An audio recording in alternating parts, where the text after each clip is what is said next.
Good evening, Packers fans. Aaron Nagler here with your Packers Daily Chat, coming to you live on the Cheesehead TV social channels Thursday afternoon after practice. The coordinators are talking over at Packers.com if you'd like to fall asleep.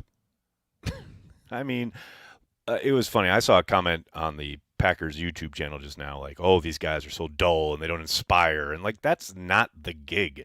They are there to answer questions from the media as blandly and as boringly as possible and then to carry on with their day.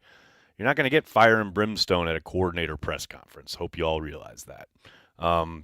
As far as the practice itself, the actual things that matter, Packers dealing with so many injuries, it's hard to keep track. I literally just put out a video here on the YouTube channel. If you get a chance, make sure you check that out, trying to sort out who's trending towards playing, who's not. Probably the headliner there is Aaron Jones, saying in the locker room afterwards that he's feeling pretty confident about being able to go on Sunday. My only reaction to that is I distinctly remember Davante Adams feeling pretty good about going and then being held out, and then him firing off an angry tweet which he had to delete and then talk about it at his locker the next day, blah, blah, blah. So I'm not saying, I believe Aaron Jones, but ultimately it's not entirely his decision. So hopefully, I'd love to see him out there, and it sounds like they could definitely use him as A.J. Dillon works through this broken thumb he suffered. What is it with the Giants and broken thumbs? Enough of this. Aaron Rodgers last year, Dillon this year, like right at the end, too. Come on now. Enough of that. Done with that. What I'm not done with is this Packers team, this Packers offense getting back on track. I know Monday night was certainly frustrating. I've seen a lot of people throw out a lot of reasons and or ideas about how to get back on track. I think it's pretty simple. They were a tick-off, no doubt about it. It starts with the quarterback, but the entire unit was a tick-off all night long. They've certainly rallied there at the end to score a go-ahead touchdown, ultimately let down by their defense. But I think the recipe is pretty simple. They have to play ball control offense, and I don't think they got too far away from that on Monday night. I think LaFleur did kind of feature a few more horizontal plays that probably didn't suit Jordan Love and the conditions, but they certainly showed a good way of working against the Kansas City Chiefs the week before as far as running Dillon between the tackles. Now, we all know that Aaron Jones and A.J. Dillon are very different types of runners, but you can still feature the ground game to keep you ahead of the sticks, manageable down in distances, and I do think that's the recipe for success against the Buccaneers and pretty much everyone else on their schedule. This is a team that I don't see as a quick strike offense. I know it's very exciting, especially if you get Christian Watson back, very tempting to try and go downfield and take big chunks, but for the most part, this is a team that is going to have to matriculate it down the field. They are going to have 8, 10, 12-play drives to get in the end zone. That means you got to execute. That means you got to stay ahead of the sticks. But I think they can do it, and I'm pretty confident that that's what we're going to see on Sunday against the Buccaneers, who are no joke. I mean, they're sitting here with the same record as the Packers, and they're coming off a victory in Atlanta where their young running back certainly is a weapon and a problem, while Baker Mayfield is, not even say struggling, but just playing, mid-level ball at the quarterback position, but he's playing well enough for them to win. The Packers have to get out ahead on this one. Hopefully they can with their, like I said, ball control offense. Just move the chains. Just keep getting first downs. Stop trying, and I don't think this is exactly what happened on Monday night, but fight the temptation to try and rip off big chunk plays and just matriculate the ball down the field, and they should be fine. Hello to everybody in the comment section. So good to see everybody. Hope you're all doing well. We got Stu here. We got Brandy. Of course, Brandy's here. Johnny Rivers, what's up? We have 4 more games to stop hard knocks from happening in Green Bay. Johnny Rivers, is this Matt LaFleur's burner account? Interesting. What else we got? Nagler, who are your favorite people that visited you at Kettle of Fish last weekend? Joseph, everybody. I will say, shout out to Jeff Smith for coming with his lovely wife. It was great to meet her. It was great to see him. Hopefully, he'll be on Happy Hour at the top of the next hour. And as I hope I'll see all of you, Patreon members, Carry the G Club members, 6 p.m. Eastern, Happy Hour tonight. I'll see you there. But it was really nice to see Jeff. And, hey, he got to meet my girlfriend, and we got to talk, the 4 of us, for quite a while. It was great. Jeff's wife is a treat. It was a good time. Jim, how are you? Jack, what happened to Elton? Nothing particularly specifically that I can see or hear from all the locker room quotes so far, but he has missed a day or two here or there over the course of the last 3 or 4 weeks, and always rallied and been back at practice the next day and or up for the game. So I know he was listed as a limited participant yesterday, but you got to remember that's a guesstimation. They didn't actually practice. So today he did not practice. He was, a non-participant. Hopefully tomorrow he's back in a limited capacity. It's certainly something to watch. It's certainly not um, desirable to be without Elton Jenkins up front. But like I said, he has been dealing with this for quite some time, and he's been answering the bell every week. So no reason to think much will change in that regard, hopefully. Mm-hmm. Half a dozen guys with shoulders. Ooh, now the shoulders are going to be the new hamstrings. Everyone's going to have conspiracy theories about why the Packers have so many shoulder injuries. Like, they play football. They play football. That's the reason. Van Halen, 1984, you have the dopest handle. You really do. John Semitovich, what's up? Thoughts on the 30 for 30? Don't remember much of his career, but feel like it was a good man, but a complicated fella. Also seemed gullible at times. I mean, I'm not going to speak on his gullibility. I have zero doubt. I mean, I have zero idea about what he did or didn't fall prey to as far as any aspect of his life. I thought he did a pretty decent job of, painting a pretty specific picture of the type of man he was and what he was going through and things that he found towards the later part of his life. And I thought it did a really nice job of kind of painting the time in Philadelphia through the time in Green Bay, and the playing career stuff I thought was great. I think some of the stuff on the personal side was a little heavy-handed, but I get that that's kind of the brief, right, for these 30 for 30s. But yeah, no, I think we're all complicated. We all have, we all have ideas in our heads that maybe change over time, and sounds like Reggie was no different. But yeah, I thought they did a decent job, no question about it. I put it up on Twitter. I just love the bit about the hump move. That was awesome. I love 52, but it seems like he just disappears in some games. Thoughts? Yeah, I don't know about disappears, Mike. I mean, he's still out there. He's still definitely showing effort. I think some teams are able to kind of counter his aggressiveness. I think the Giants certainly took advantage of some of that. And I have zero doubt that we will see a return to form from Rashawn on Sunday. But yeah, I mean, I would never say that Rashawn has disappeared. And I understand, like, okay, he's not getting to the quarterback, and that's the number one thing you expect from him. But that's not, saying that he's not playing or not showing effort. I would never say that about Rashawn Gary. But some teams, yeah, have done a nice job of taking advantage of him so he doesn't show up on the stat sheet. That's, like I always say, they get paid too. That's part of the gig. What are my thoughts on the kicker? Callum, I think he's a young kicker. And I think, yeah, he missed a brutal kick on Monday night. But then he hit a big one later on. Hit a big one against the Chiefs.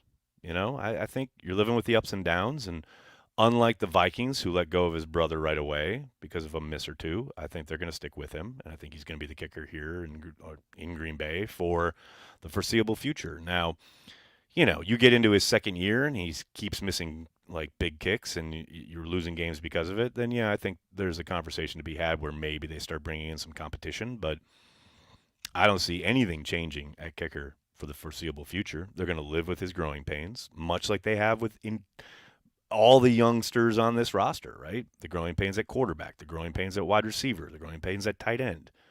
That's what this whole season is about. It's a proving ground. It's a developmental year. So I don't think the kicker's any different. It sucks when he misses kicks, but hey, Mason Crosby missed kicks. Mason Crosby missed a bunch of kicks back in 2012, and they stuck with him. Or specifically, Mike McCarthy stuck with him. Who knows? Maybe that's playing into Brian Gutekunst's head as well. But yeah, I just think the plan is to let him miss these kicks and let him work it out and hope he gets better and develops into a very, very good kicker for a very long time. But yeah, I don't think there's any kind of conversation to be had anytime soon when it comes to Carlson. What else we got here, folks? At this point, they should just let Carlson ride. Yeah, I think they will. Bring back Brett Conway.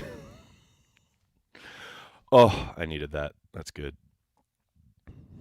Best kicker was Ryan Longwell for a time. The best kicker was Jan Stenerud. Let's get it straight here. Come on now. Reed going to have to run the ball more this weekend?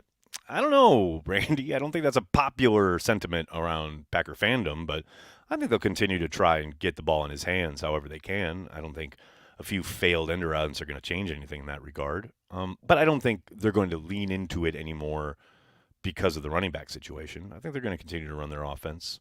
If anything, I would suspect they do a few more like quote unquote run solutions at the line of scrimmage where, you know, Jordan Love is able to get the ball out of his hands quick to maybe someone in the flat or in the slot, tight end in an arrow route or something along those lines, rather than specifically, we've got to draw up more end arounds for Reed because our running backs are hurt. You know, they'll find different ways to move the ball in small doses, so to speak.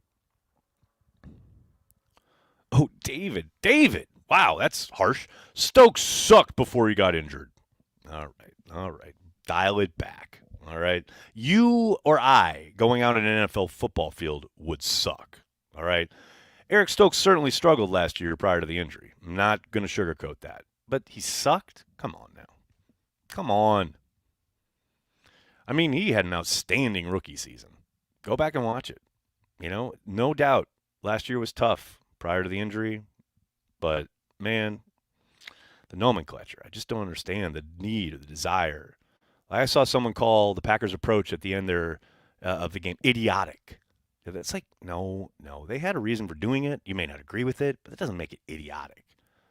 And it doesn't, because Stokes had an up and down sophomore season doesn't mean he sucked or he sucks.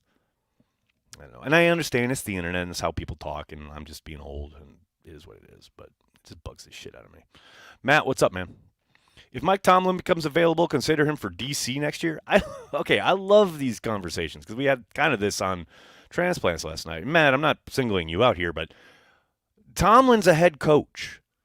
I know this is the kind of, I guess, a joke a little bit around the internet, and Corey mentioned it last night on transplants, but, Bill Belichick should come be the defensive coordinator in Green Bay. Like, these are head coaches with Super Bowl rings. They're not going to be a defensive coordinator. Now, maybe like Robert Saleh would go and be a defensive coordinator after a failed stint as a head coach, but Bill Belichick's not going to go be a defensive coordinator in Green Bay. Like, maybe, I don't know, if Bill Parcells came out of retirement as a head coach and needed a DC, maybe that would happen for old time's sake, right? But, man, no, Mike Tomlin's not going to come be a defensive coordinator. He's going to go get another head coaching job. My Lord. Yeah, Max says, Al Harris for DC. That's what we need. We talked a little bit about this on Transplants last night. I love this idea. I love the narrative of it. I have no idea if Al would be a good defensive coordinator. I know I really loved him as a player. I know very little about the work he's done in Dallas, outside of Dallas has a good defense. Dan Quinn is a damn good coordinator. Would Al be an upgrade from what they've had under Joe Barry, Mike Pettin, what have you? I have no idea. Would he be different? I tend to think yes. But yeah, I love the narrative. Please, let's go. Bring it on. But just because we all love him as a player and because Dallas's defense is having success now, that doesn't mean he's going to be successful. But again, love the idea. Logan says he'll be the defensive coordinator. All right, Logan. We'll pass your resume on. Pretty good. Love and the 2023 Packers are a mirror of Favre in 1992. We are just stupid, young, ascending team. Grant, I don't know about stupid, but I do see way more similarities between the early Favre years than the early Rodgers years. And I know we keep seeing comparisons to Love and Rodgers because obviously Love is taking over for Rodgers. But I'm with you. I think it feels much more like those early Favre years. And to your point, the team that is young and struggling with their inconsistency, which Brett did and the entire team did at that time. Yeah, it feels much more like that to me than any of those early Rodgers teams. No question. Stanley Williams, thank you so much for being a Care of the G Club member. I want to give a huge shout out to Tom Clemens for being J Love's QB coach. I mean, yeah, you got to give it up for Tom Clemens for the work he's done with all three of the great quarterbacks come through Green Bay. Well, two greats and one hopeful great in Favre, Rodgers, and now Love. I mean, Clemens is doing yeoman's work, and you really can't deny how night and day Love looked from when Getsy was his coach to when Clemens was his coach. And that's no shot at Getsy. I think Getsy is a good coach, but Tom is a world beater, and I think that's showing up for Love over the course of this season. Jim, we need a Sterling Sharp. Yeah, well, let's just go down to the corner store and get one. Everybody needs a Sterling Sharp. I'd love a Sterling Sharp.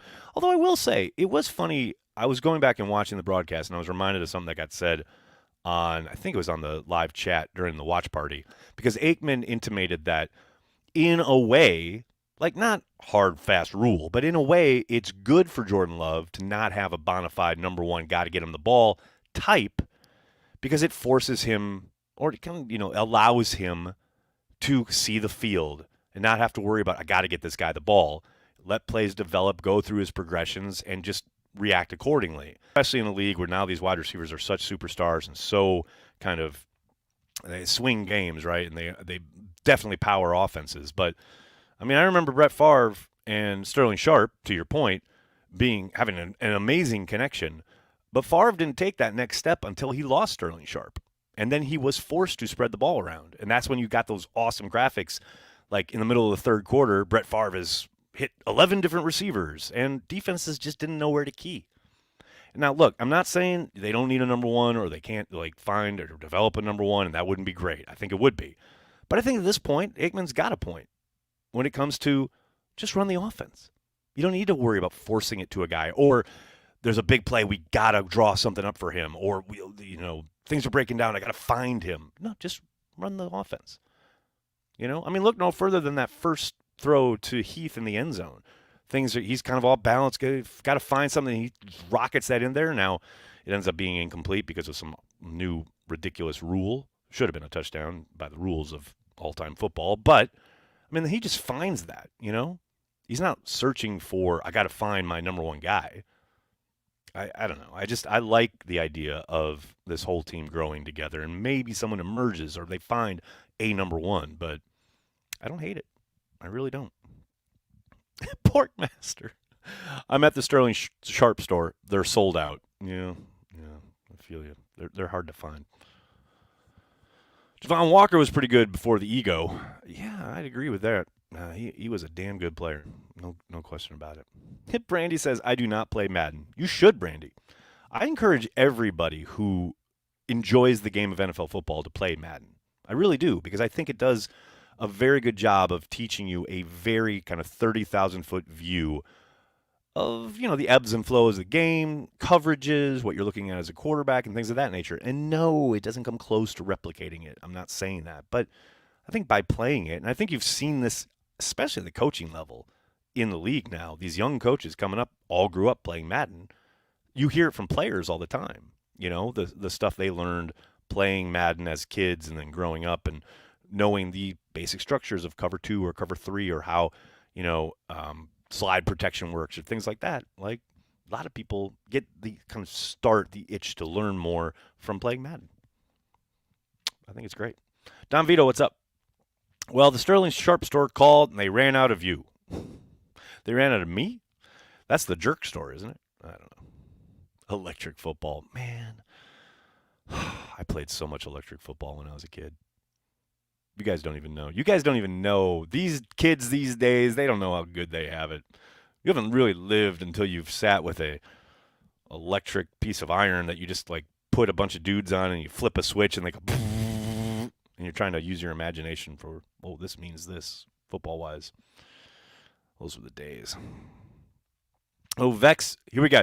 Now Vex, see, Vex isn't confused or complicated anymore. Now he's back to just being strictly negative.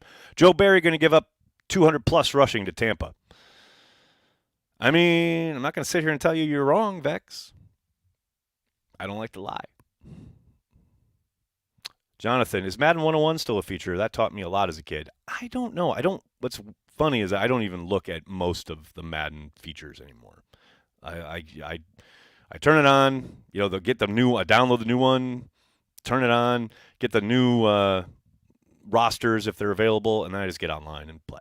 Like, I don't look at any of the others. I don't do franchise. I don't do any of the training, any of that. I don't know. I probably should, but there's too few hours in the day, Stanley, thanks, man. Reggie White Doc is fire. Agree. I think for the most part they did a pretty damn good job.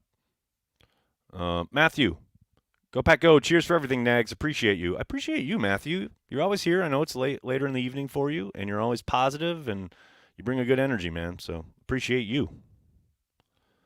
Do I think they will draft a wide receiver in the draft? Doubt it, seeing as they've invested pretty heavily at the position the last 2 drafts, but never say never.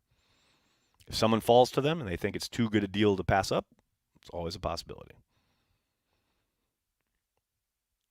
Hot take Tecmo Bowl. You've written Techno Bowl, but I believe you mean Tecmo Bowl is better than Madden all time. Very different games, very different purposes.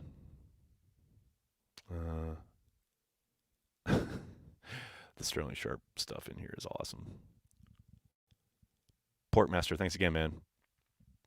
Is there a mountain next to Lambeau in Madden? No, but we should build one, right? Remember Coach or Head Coach, which is basically Madden without being able to play the actual game? You just make like decisions throughout the week, like how your game plan was going to be. And I think you could set concessions too before they put that in the Madden franchise. Someone's saying franchise is fun. You are missing out. Brian, I'm a grown-ass man. I ain't got time to be sitting around messing with my franchise mode on Madden. I got time for a game, maybe 2 if I'm lucky at night. I mean, I ain't got no time to worry about developing dudes and drafting guys and going from season to season. I'm just playing one-on-one online and moving on with my life. Life's too short, man. Although I will say, when I was a younger man and I had fewer responsibilities, I'd lose myself in some franchise mode. Don't get it twisted. Does anyone remember, what was Armchair Quarterback? It was an MS-DOS computer game where you would literally just pick, run up the middle, run outside, short pass, medium pass, long pass, and then the computer would, quote-unquote, run the play, and then you would get the result, right? Man. You talk about before, but you didn't even get to see any gameplay. You just entered what you wanted to have happen, and then you got to live with the results.